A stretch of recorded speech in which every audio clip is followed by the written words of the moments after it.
نہیں صحابیت کا انکار کرے گا پھر تو، لیکن نہیں، حکومت کا انکار تو ایک تاریخی حقیقت کا انکار ہے نا. تاریخی حقیقتوں کا انکار کا کفر اور اسلام سے کوئی تعلق تھوڑی. کوئی کہ قائد اعظم دنیا میں آئے نہیں تو تواتر کا انکار تو کر رہا ہے، خبر متواتر کا. جاہل ضدی تو کہیں گے لیکن اس کا اسلام اور کفر سے کوئی چلے. تنقید کرتا ہے، فاسق ہوگا، کافر نہیں ہوگا. نہیں، فاسق کہلائے گا، کافر نہیں کہلائے گا. چلیں، یہ ہو گئے جی.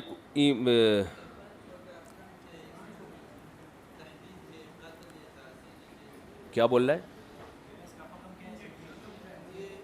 زندیق کا حکم یہ ہے کہ حکومت پر لازم ہے کہ اس کو مہلت دے 3 دن کی، وہی مرتد کا جو حکم ہوتا ہے، ورنہ اس کو شارٹ کر دے مارکیٹ سے. یہ حکومت کا کام ہے، آپ کا کام نہیں ہے، معذرت کے ساتھ. سمجھتے ہو؟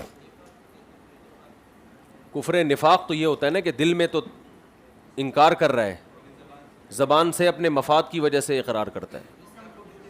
اس کا حکم کچھ بھی نہیں ہے، ہم ظاہر کے مکلف ہیں. کفر نفاق جو ہے نا اس کا حکم یہی ہے کہ اس کو برداشت کرنا ہے. نہیں، پھر بھی معلوم ہے تو نبی کو بھی بہت سے منافقوں کا معلوم تھا، لیکن آپ نے ظاہر کو لیا ہے، باطن اس کا اللہ کے حوالے کیا ہے. سمجھتے ہو؟ اس کا حکم یہ ہے کہ اس سے ہوشیار رہنا ہے. تو ضرر کی وجہ سے نقصان اس کو پھر سزا دی جائے گی، تعزیر. اگر وہ ضرر تو آپ کا مخلص مسلمان بھی پہنچا رہا ہے. دیکھو حدیث میں آتا ہے کہ جو مسلمان حاکم کے خلاف کھڑا ہو، صحیح مسلم کی حدیث ہے، فقتلوہ، اس کو قتل کر دو، کائنم من کان، جو بھی ہو، کتنا ہی نیک ہو. حضرت معاویہ رضی اللہ تعالی عنہ نے بعض مخلص لوگوں کو بھی جو دین سے مخلص تھے ان کو اسی بیس پر قتل کیا کہ ان کا حکم کس میں آتا ہے. جب حضرت معاویہ کی حکومت قائم ہو گئی نا، حضرت حسن نے بیعت کر لی، تو حضرت معاویہ نے اس بیس پہ بھی شہید کیا ہے، قتل کیا ہے. اور حضرت عائشہ رضی اللہ تعالی عنہ سے حضرت معاویہ کی ملاقات ہوئی تو حضرت عائشہ نے ایک دفعہ تنبیہ کی ان کو کہ آپ نے فلاں تابعی کو قتل کیا، وہ تو بڑے نیک تھے. انہوں نے فرمایا کہ ان کا معاملہ میرا معاملہ اللہ پہ چھوڑ دیں، کیونکہ وہ بغاوت کر رہے تھے نا. جب ایک امیر ہو، حضرت حسن نے حضرت معاویہ کے ہاتھ پہ بیعت کر لی تو ایک امیر ہو گیا نا. تو اب حضرت معاویہ کو یہ حق تھا کہ کوئی بھی حکومت کے خلاف کھڑا ہونے کی کوشش کرے تو اس کا قتل ان کے لیے اس حدیث کی روشنی میں بالکل جائز تھا. اب آپ کہہ سکتے ہو مخلص لوگ بھی اگر کھڑے ہو رہے ہو تو حدیث سے پتہ چلتا ہے مخلص بھی، کیونکہ اتحاد امت اس کو ترجیح دی گئی ہے. سوال یہ پیدا ہوتا ہے کہ پھر حضرت معاویہ جب حضرت علی کے خلاف کھڑے ہوئے تو پھر یہ حدیثیں تو ان کے خلاف بھی جاتی ہیں. یہ ان کے خلاف اس لیے نہیں جاتی کہ حضرت معاویہ کا موقف یہ تھا کہ ابھی تک حضرت علی پر لوگ جمع ہوئے نہیں ہیں تو مسلمانوں کے شرعی خلیفہ وہ بنے نہیں ہیں. یہ ان کا موقف تھا جس میں ہم ان کو اجتہادی غلطی پر سمجھتے ہیں، کیونکہ اور عملاً بھی ایسا ہی تھا کہ یعنی سارے مسلمان ان پر اس وقت تک جمع نہیں ہوئے تھے. اور حضرت معاویہ کی ایک بہت بڑی حیثیت تھی. بس اجتہادی غلطی اس حوالے سے ہم کہتے ہیں کہ وہ اختلاف کو ختم کرنے کے لیے ان کو جمع ہونا لازم تھا ان کے اوپر. سمجھتے ہو؟ جی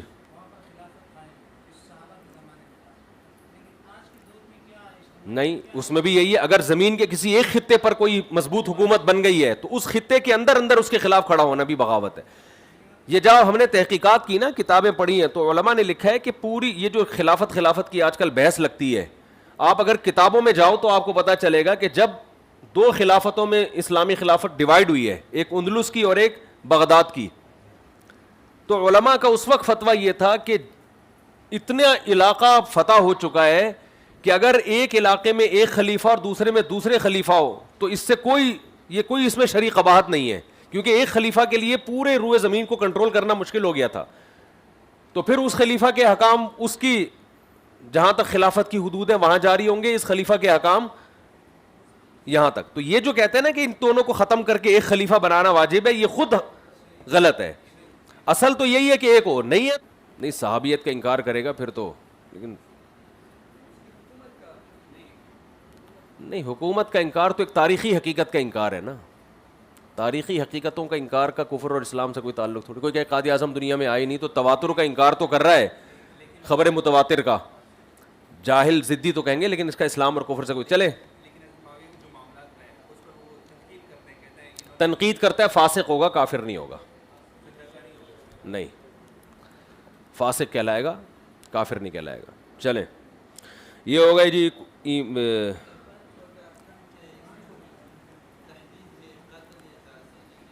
کیا بول رہا ہے؟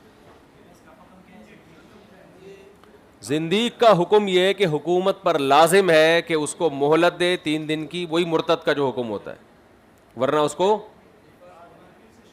شارٹ کر دے مارکیٹ سے. یہ حکومت کا کام ہے, آپ کا کام نہیں ہے, معذرت کے ساتھ. سمجھتے ہو؟ کفر نفاق تو یہ ہوتا ہے نا کہ دل میں تو انکار کر رہا ہے, زبان سے اپنے مفاد کی وجہ سے اقرار کرتا ہے. اس کا حکم کچھ بھی نہیں ہے, ہم ظاہر کے مکلف ہیں. کفر نفاق جو ہے نا, اس کا حکم یہی ہے کہ اس کو برداشت کرنا ہے. نہیں, پھر بھی معلوم ہے, تو نبی کو بھی بہت سے منافقوں کا معلوم تھا, لیکن آپ نے ظاہر کو لیا ہے, باطن اس کا اللہ کے حوالے کیا ہے. سمجھتے ہو؟ اس کا حکم یہ ہے کہ اس سے ہوشیار رہنا ہے. تو ضرر کی وجہ سے نقصان, اس کو پھر سزا دی جائے گی, تعزیر. اگر وہ ضرر تو آپ کا مخلص مسلمان بھی پہنچا رہا ہے. دیکھو حدیث میں آتا ہے کہ جو مسلمان حاکم کے خلاف کھڑا ہو, صحیح مسلم کی حدیث ہے, فقتلوہ, اس کو قتل کر دو, کائنم من کان, جو بھی ہو, کتنا ہی نیک ہو. حضرت معاویہ رضی اللہ تعالی عنہ نے بعض مخلص لوگوں کو بھی, جو دین سے مخلص تھے, ان کو اسی بیس پر قتل کیا کہ ان کا حکم کس میں آتا ہے. جب حضرت معاویہ کی حکومت قائم ہو گئی نا, حضرت حسن نے بیعت کر لی, تو حضرت معاویہ نے اس بیس پہ بھی شہید کیا ہے, قتل کیا ہے.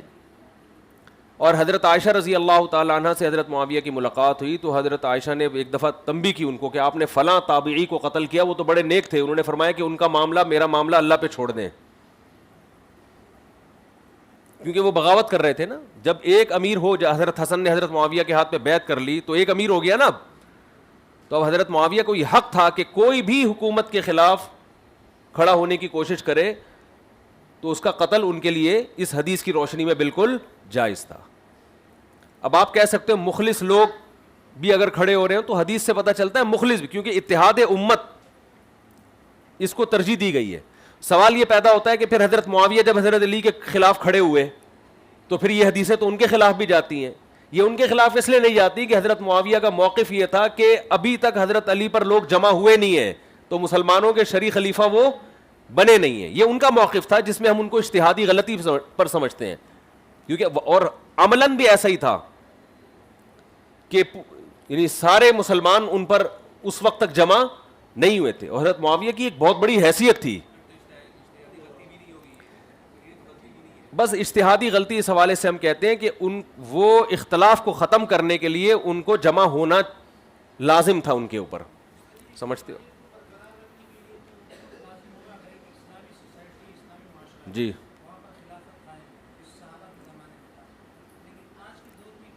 نہیں, اس میں بھی یہی ہے, اگر زمین کے کسی ایک خطے پر کوئی مضبوط حکومت بن گئی ہے, تو اس خطے کے اندر اندر اس کے خلاف کھڑا ہونا بھی بغاوت ہے. یہ جب ہم نے تحقیقات کی نا, کتابیں پڑھی ہیں, تو علماء نے لکھا ہے کہ پوری یہ جو خلافت کی آج کل بحث لگتی ہے, آپ اگر کتابوں میں جاؤ تو آپ کو پتہ چلے گا کہ جب 2 خلافتوں میں اسلامی خلافت ڈیوائیڈ ہوئی ہے, ایک اندلس کی اور ایک بغداد کی, تو علماء کا اس وقت فتویٰ یہ تھا کہ اتنا علاقہ فتح ہو چکا ہے کہ اگر ایک علاقے میں ایک خلیفہ اور دوسرے میں دوسرے خلیفہ ہو, تو اس سے کوئی اس میں شرعی قباحت نہیں ہے, کیونکہ ایک خلیفہ کے لیے پورے روئے زمین کو کنٹرول کرنا مشکل ہو گیا تھا. تو پھر اس خلیفہ کے حکام اس کی جہاں تک خلافت کی حدود ہیں وہاں جاری ہوں گے, اس خلیفہ کے حکام یہاں تک. تو یہ جو کہتے ہیں نا کہ ان دونوں کو ختم کر کے ایک خلیفہ بنانا واجب ہے, یہ خود غلط ہے. اصل تو یہی ہے کہ ایک اور